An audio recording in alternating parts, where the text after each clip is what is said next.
இந்தாங்கடி, இந்த 2 தோசையை எவ்வளோ நேரத்துக்கு சாப்பிட்டுட்டு இருப்பீங்க? போங்கடி, போய் படுத்துங்க. காலைல ஸ்கூல் போகணும்ல. அப்படியே பார்த்துட்டே இருப்பாளோ கண்ணோட கண்ணா. என்னதான் காய்ச்சதோ தெரில, கண்ணில் காய்ச்சி தொங்குதான்னு தெரில. டிவியை பார்த்த மணியமாகவே இருக்காளோ. அம்மா எல்லா ஹோம்ஒர்க்லாம் முடிச்சாச்சுமா, கொஞ்ச நேரம் டிவியை பார்க்க விடுமா. இப்போ பாரு தூங்க தூங்க தூங்கன்னு ஏதாவது சொல்லணும் உனக்கு. அதானே இந்த பிக் பாஸ் மட்டும் பார்த்துட்டு போயிடுறேம்மா, ப்ளீஸ்மா. ஆமாவா, பிக் பாஸ்ல சண்டைலாம் அதிரடியாக போயிட்டு இருக்கு. யாராவது சண்டை போட்டுட்டு இருக்காங்க. கொஞ்ச நேரம் பார்த்துட்டு போயிடுறேம்மா. அப்பா வர வரைக்குமாவது பார்த்துட்டு இருக்கேன், ப்ளீஸ்மா, என் செல்லம்மால. அந்த ஆள் வரத்துக்கு மணி 12 ஆகும். அது வரைக்கும் டிவியை பார்த்துட்டே இருப்பீங்களா? போய் படுக்கிறீங்களா இல்லையா? என்னன்னு சொல்லுங்க, இல்லைன்னா நானே டிவியை ஆஃப் பண்ணிட்டு போயிடுவேன். அவ்வளோதான். இதோ 10 நிமிஷம் ஒரு விளம்பரம் போகிற வரைக்குமாவது பார்க்குறேம்மா. ஏமா இப்படி டார்ச்சர் பண்ணுற? வீட்டுக்கு வந்து இதை கூட பார்க்கலன்னா என்னம்மா பண்ணுறது? ஸ்கூலுக்கு போனாதான் படிங்கன்னு டார்ச்சர் பண்ணுறாங்க. எழுதுங்கன்னு அசைன்மெண்ட்டையும் கொடுக்குறாங்க. இங்கே வந்து கொஞ்சம் டிவி பார்க்கலன்னா நீயும் விட மாட்டேங்கம்மா. இதெல்லாம் பார்த்தா தானே கொஞ்சம் மைண்ட் ஃப்ரீ ஆகும். அப்போ தான் நல்லா நாளைக்கு காலைல தெளிவாக எழுந்திரிச்சு போய் படிக்கலாம், ஸ்கூலுக்கு போகலாமா. சொன்னால் புரியாதுமா அவனுக்கு.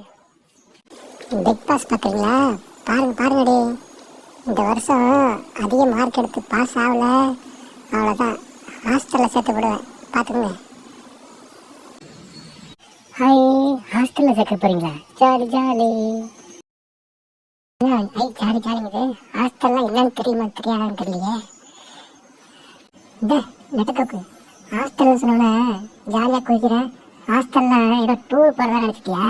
ஹாஸ்டலில் அங்கே போய் தங்கி படிக்கிறது. நம்ம துணியெல்லாம் நம்மளே துவைச்சிக்கணும். காலையில் சீக்கிரமாக ஏறி போட்டு டார்ச்சர் பண்ணுவாங்க. படின்னு வேறு எங்கேயும் போக முடியாது. வெளியெல்லாம் சுற்றவே முடியாது. ரொம்ப போர் அடிக்கும். வீட்டில் இருக்க தான் நல்லது. சரி, பிக் பாஸ் பார்த்ததெல்லாம் போதும், நம்ம போய் படிப்போம்.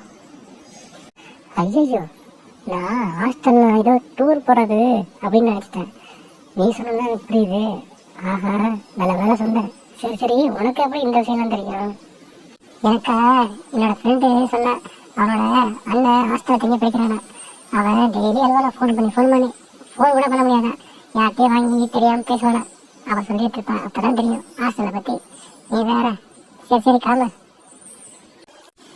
பரவாயில்லையே, எலிக்குட்டிக்கு எல்லா விஷயமும் தெரிஞ்சிருக்கு. சரி, புரிஞ்சா சரிதான். சீக்கிரம் படுக்க போங்கடி. டிவி ஆஃப் பண்ணிடுங்க. லைட்லாம் ஆஃப் பண்ணிட்டு வாங்க, நான் போகிறேன். சரிம்மா.